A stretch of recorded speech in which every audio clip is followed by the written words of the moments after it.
Hello there and welcome to another wonderful episode of Eye on Port. It's another wonderful month of December, the month of Christmas.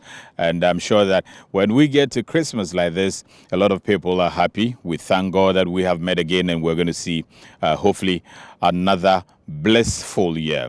We have to say Merry Christmas to all of you who have been watching us, and also Merry Christmas again in advance to our sponsors, Ghana Oil Company Limited.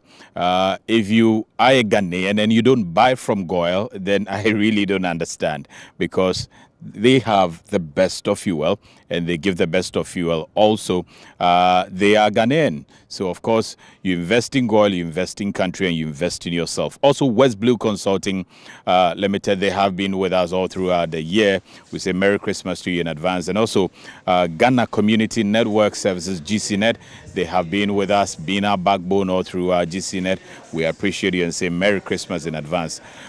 Business partner as well as media partner is the Business and Financial Times. Merry Christmas to all the folks there, Selassie, Patrick, and everyone at BNFT. People, this week we're going to talk about one of our partners who have been our backbone all throughout.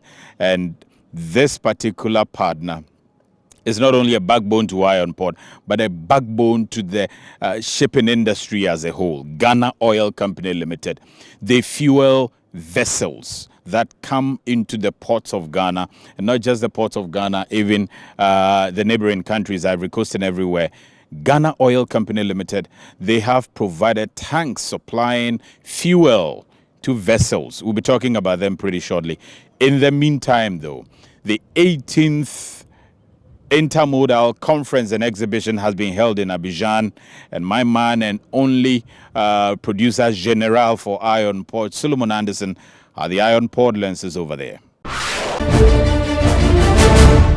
A two-day Intermodal Africa conference and exhibition aimed at addressing challenges on global transportation and logistics has ended at the capital city of Ivory Coast, Abidjan. Addressing participants at the 18th Intermodal Africa 2017 exhibition, the Managing Director of Transport Events, Rory Doyle, urged participating countries to take advantage of the foreign direct investment opportunities facilitated by the conference by creating networking prospects among ports on the continent. Enjoy the opportunity of facilitating foreign direct investment opportunities, and for the foreign participants here for the first time, do seek out local partners, local investors, and do your very best to encourage trade and financial economic development between foreign and local countries.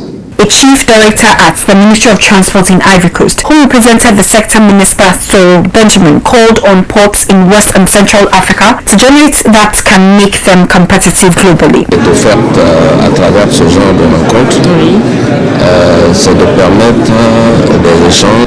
The objective of this event, as you said, is to promote trade, to be able to encourage African sport to pull together the resources and try and be more competitive in the world stage. So this is the main purpose. That's the very first one. And secondly, to try and see how people can try and develop more relationship between themselves and the others, exchange contact, networking, and try and become more competitive in the world stage.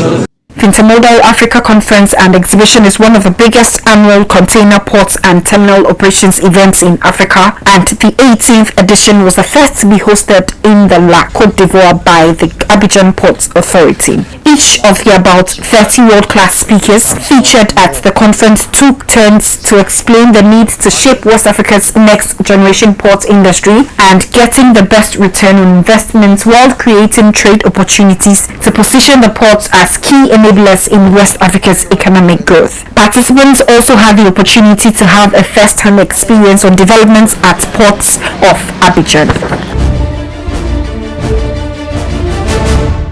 So away from the main conference, Solomon Anderson cornered the players, the kingpins in the port and maritime industry, to find out the future of the port business for the African continent.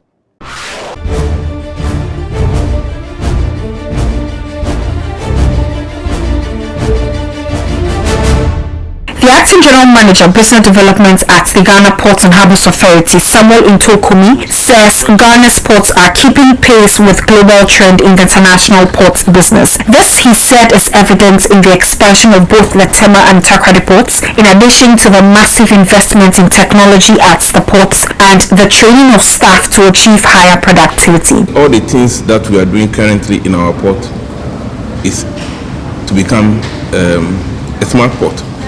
We are investing in infrastructure, we are investing in people, we are investing in IT, we are investing in improving our business processes. We've not left environment and the port community also. We are engaging them and bring them all on board. So as we improve our ports, we are just keeping pace with what the global trend is.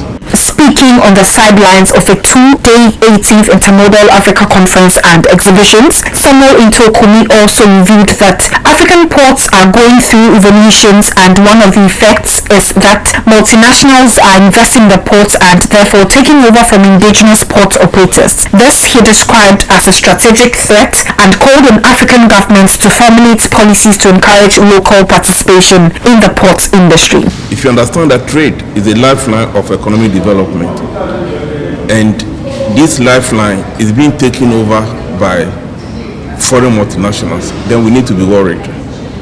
So my advice is government should devise policies that we cannot stop a global trend, but at least we should benefit from it. And the way we can benefit is government policy to encourage local participation. And for us in the ports, we've taken the step, like I mentioned in my presentation, we want to acquire equity stake in all the concessions. He stressed the need for the port community comprising terminal operators, stevedores, shipping lines, freight forwarders and other regulators to work in together to improve on their service delivery. We need to collaborate, we need to share information, we need to, at each individual level, improve upon our own processes. Otherwise, like a chain, its strength is in the weakest link. So it's a collaborative effort, it's a network, and the recent implementation of the paperless project in Ghana showed that if we engage across the chain, across the value chain, we'll be able to bring a lot of improvement. Sharing his thoughts on development in African ports, the Secretary General of the Ports Association of West and Central Africa, Michael Lugoje, called on ports in the sub-region to automate their processes and ensure optimum utilization of all equipment to ensure high productivity. It's a flow. The Port Authority's responsibility is not just the waterfront and the land within the port area, but also the hinterland connection. So I think any work the Port Authority is doing is to ensure that facilities are available, personnel are equipped and trained enough to be able to provide the best of services, and that the local communities, the connection that links the port into the warehouses and the marketplaces of the final consumer are accessible enough for a seamless flow of goods from the port into the market, and from the market into the port also for export. He entreated port authorities to provide sufficient port facilities in addition to lobbying government to ensure that hinterland connections to warehouses of customers are accessible and not congested. We need to look at automation like we've seen in some presentation, but not just going 100% automation. You should have a balancing platform where you are automating, whilst at the same time building the human capacity to be able to accompany that automation so that you'll be able to get the desired outcome. Of course, we've seen situations of equipment utilization, optimum equipment utilization, so that you can reduce idle time and all that. How you can also take care of the human factor to ensure that operators of port equipment. The Managing Director of Transport Events and organizers of Intermodal Africa Conference, Rory Doyle, called on port authorities to develop conscious efforts to improve their standards.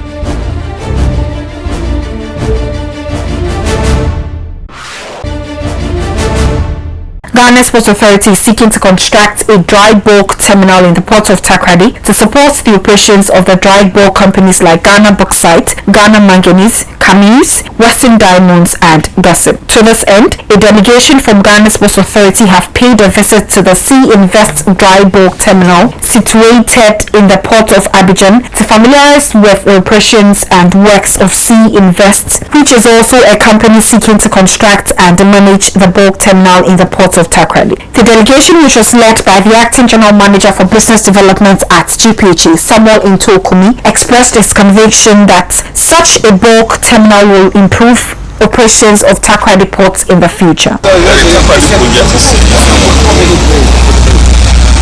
It's being developed and equipped as a dedicated transport terminal. It is not an existing terminal that is being adapted. And then with the requirement in the concession agreement, we expect that we will do better progress.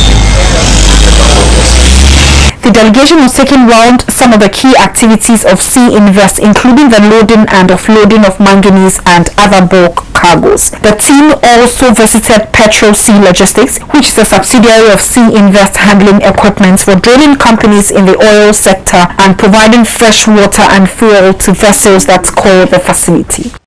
Moving away from the Intermodal Conference, the 18th edition, the first that was held in Abidjan this year, and now come back home and talking about Ghana Oil Company Limited. This company provides fuel for the entire country, the aviation fuel for the airlines, fuel for almost all the agencies, the military, the police, and also fuel for marine gas oil for the vessels that bring your cargo into this country. So we decided to sit with them and find out the future of GOIL. It is the leading oil marketing company in this country.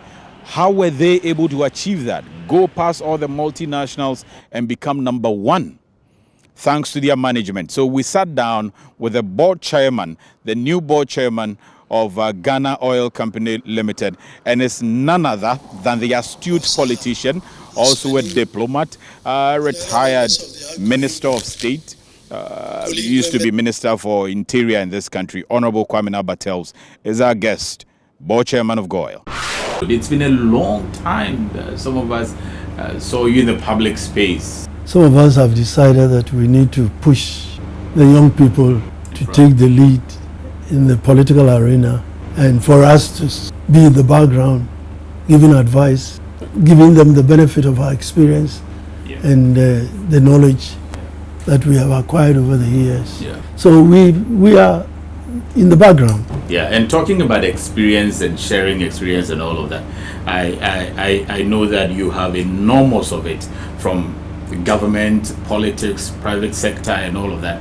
Unfortunately today you chair the board of Ghana Oil Company Limited. How does that make you feel in the first place? It makes me feel that I had been prepared all these years for a time such as this. You call on the various aspects of your life, the experiences that you've gained, your knowledge, and you bring all these to bear on the plans and the programs and the challenges facing the company whose board you chair. And so far, I think it's been quite interesting. With the kind of experience you have, what sort of environment did you meet at GOIL when you first took charge? What was the state of GOIL? I must say that it was in a very healthy state when I met it, or my board, the team met. The last board did a very, very, very excellent job of growing the company. Good to hear.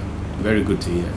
And we intend even to honor them for what they were able to achieve before we got in. I see you intend to honor the previous board. Yes.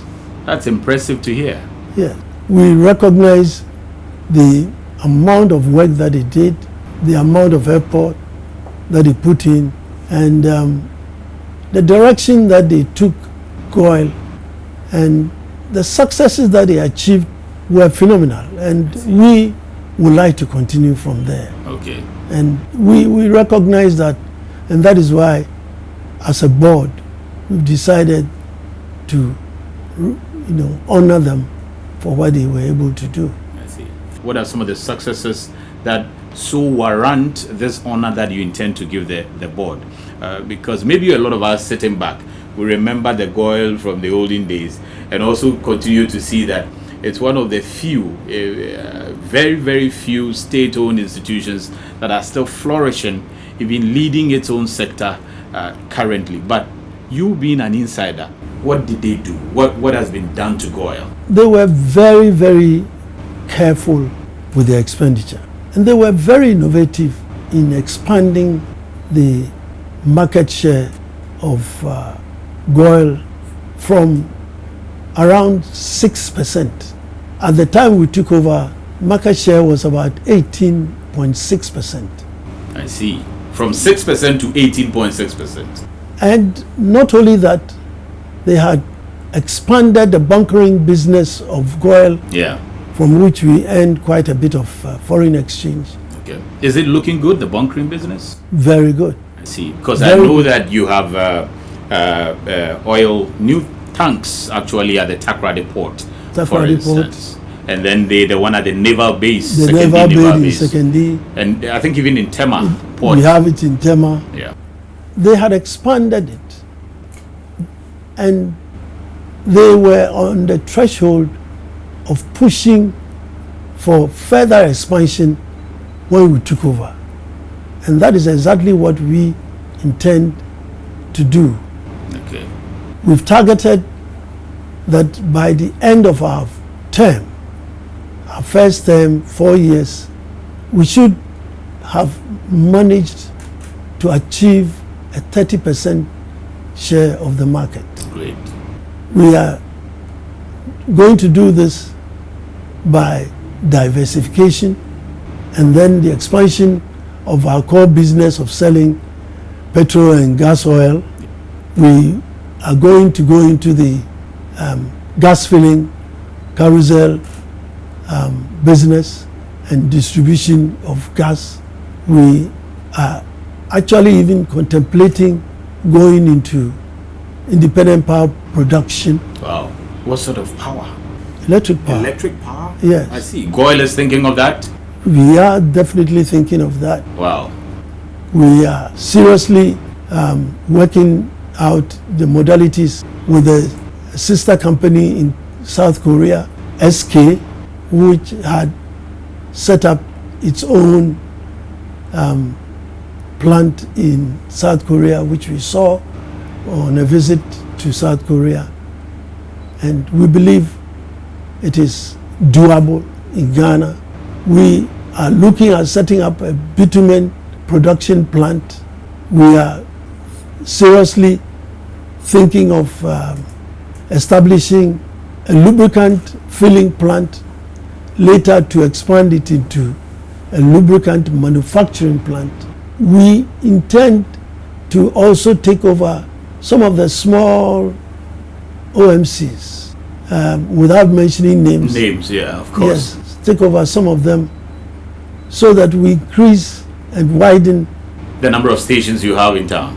The network of petrol stations in the country, which would also help us with the distribution of gas. I wonder what really has worked in GOIL or continues to work in GOIL that has been able to sustain it to this level, that is giving you satisfaction and also making the future look this way.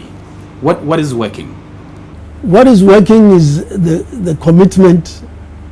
It's amazing, the commitment of literally everyone in GOIL to ensure success. Good. There is a certain esprit de corps within GOIL, which is very infectious.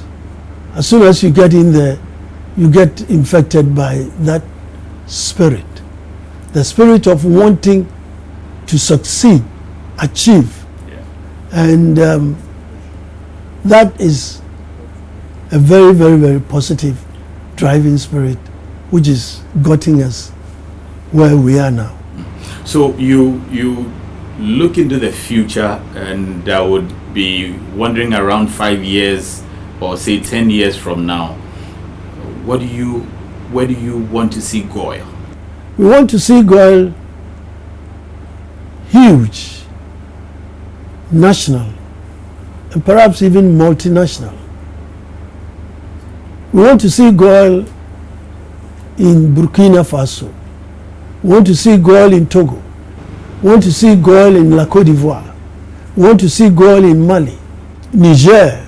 We want to see GOIL in the West African sub-region.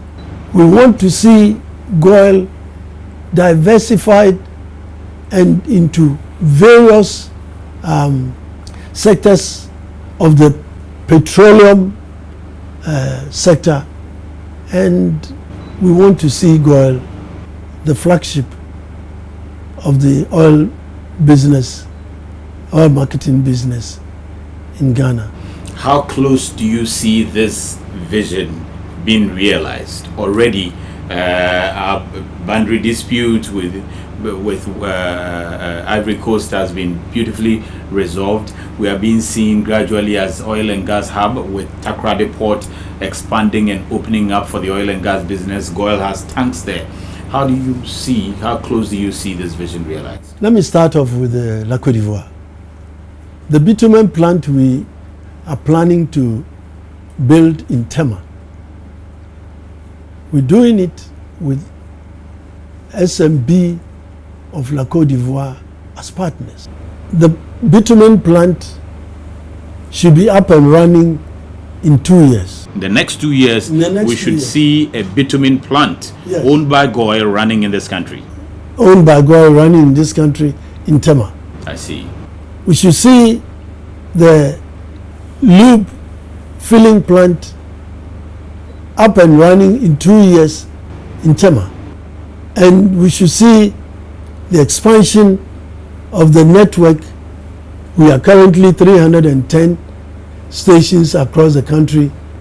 We should be looking at something in the neighborhood of about 400 within the next 2 years. I see.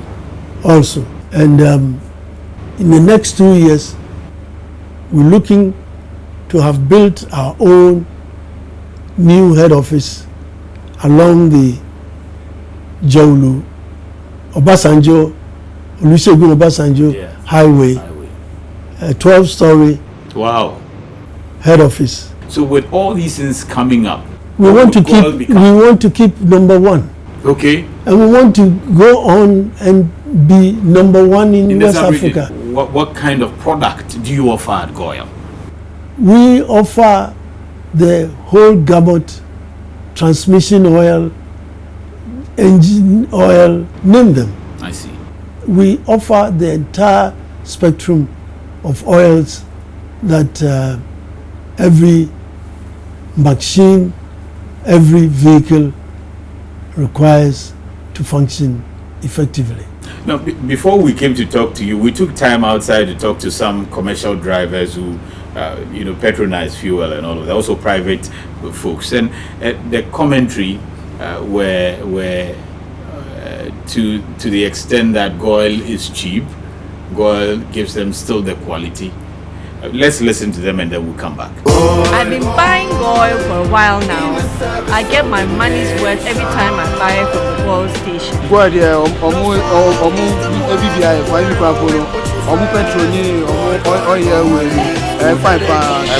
is a station that you buy fuel from them.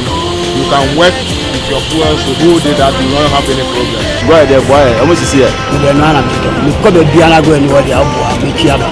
My children, their cars, all they will buy from GOIL. If you don't take the receipt from GOIL, I won't pay back. Why are they making it look like GOIL is the best friend of the commercial driver? Is that true? It is true.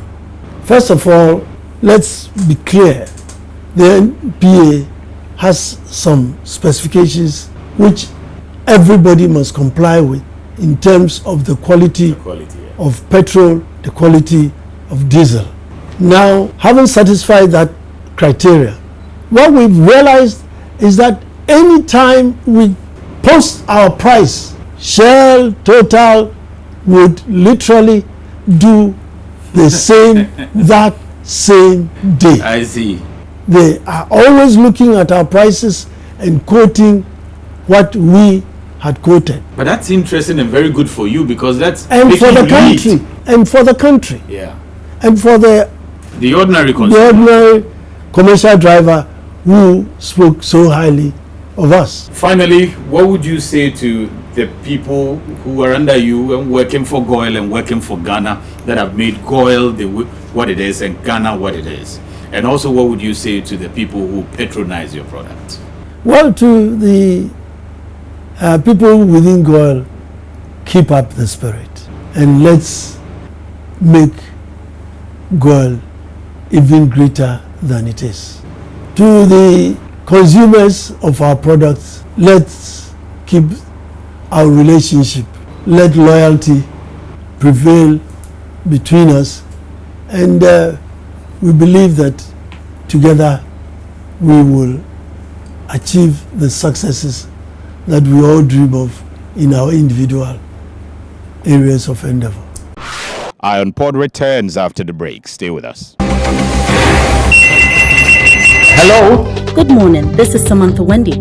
I am sending a purchase order from SA2 Ventures International. Our policy for new supplies is 2 containers to start with, but you must deliver within 30 days.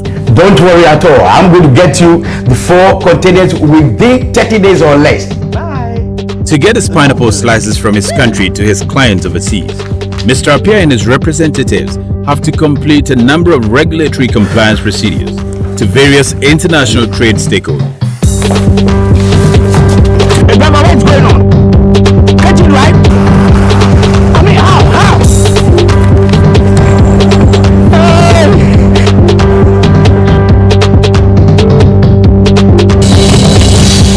Using single window, Mr. Appiah has completed all his international trade procedures through one portal.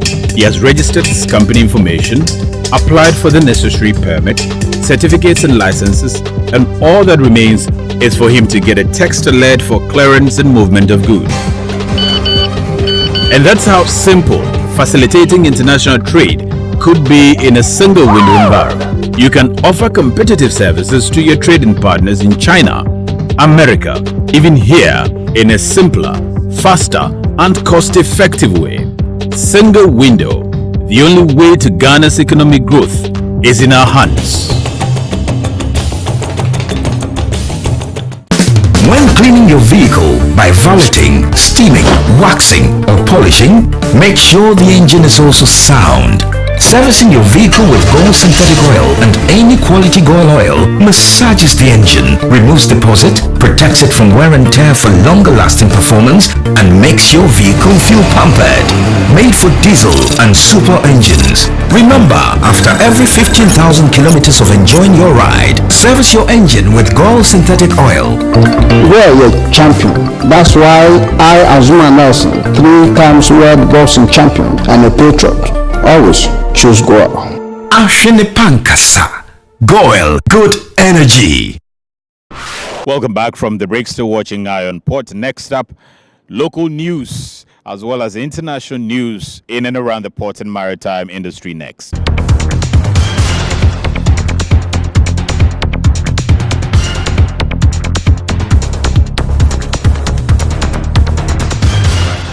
A delegation from the British High Commission, led by the newly appointed High Commissioner Ian Walker, has paid a working visit to TEMA Port. Interacting with managers of TEMA Port, led by the General Manager for Port Operations, Abraham Mensah, the British High Commissioner said his visit forms part of efforts to familiarise with the various aspects of Ghanaian life after assuming responsibility as a representative of the British government in the country. He said he had already visited the port of Takoradi, and a visit to the TEMA Port helps him put the activities of the sea trade in Ghana in perspective, considering the significant nature of the port industry to the Ghanaian economy. For me, we've got to really focus on the future of UK and Ghana relationships, about the next 60 years, not just what has come in the 60 years up until this point, which we have been celebrating together so well.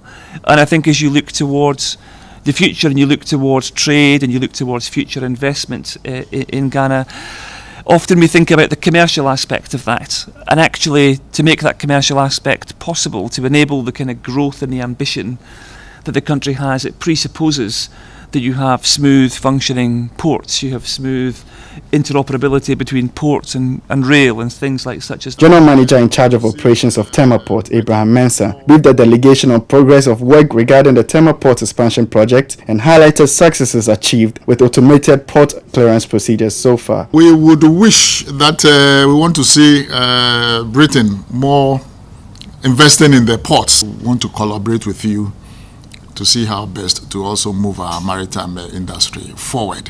The British High Commissioner expressed excitement about ambitious strides leading to revolutionize the ports of Ghana. Managers of the Port Authority said Ghana's Port Authority aims to make Ghana's port the preferred hub in sub-Saharan Africa with trade facilitation and security in focus, and noted that the United Kingdom is one of Ghana's key trading partners. The delegation was taking around major operational sites of the TEMA port.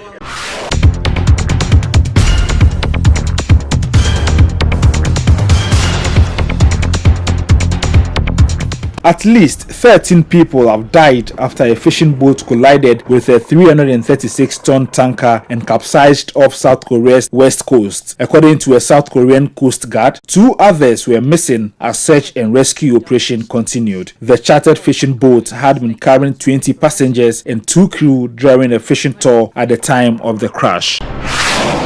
6 workers died and at least 8 were injured in 10 separate accidents at Bangladesh shipbreaking yards over the past 2 months. The figures are a testament to a surge in the number of accidents at Bangladesh yards this year. Due to the latest fatalities, NGOs are calling on Bangladesh government and ship-owning nations to hold business accountable.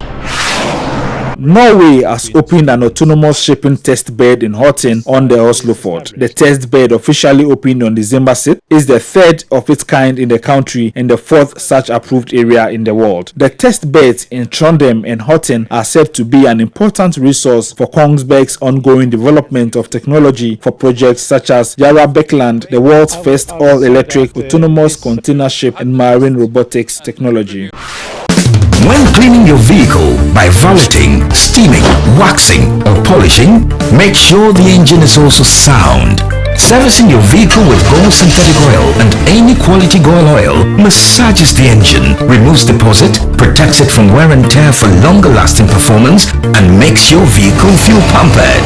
Made for diesel and super engines. Remember, after every 15,000 kilometers of enjoying your ride, service your engine with gold synthetic oil. We are a champion. That's why I, Azuma Nelson, 3 times world boxing champion and a patriot, always choose Goil. Ashene Pankasa. Goil, good energy. And schedules of vessels that are sitting in the port, those that are at anchorage and those expected in the coming week, plus the Bank of Ghana exchange rate are all next on your screen.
That's it for this edition of Iron Pod. We'll be back same time next week with another exciting edition. I have to say thank you for watching the program. Also, thanks to the entire crew. Robert Nyantechi, my man, Godwin Kabute, Solomon Anderson, Joe Lavo, Joe Bone, also Flavia Muesi, Grace Acharaku, executive producers of this program, Madame Abnasewa Opokufosu and Madame Esther Jebidonko. We have to say Merry Christmas to all of you in advance, and thank you for always being the backbone of the program. Thanks for watching, folks.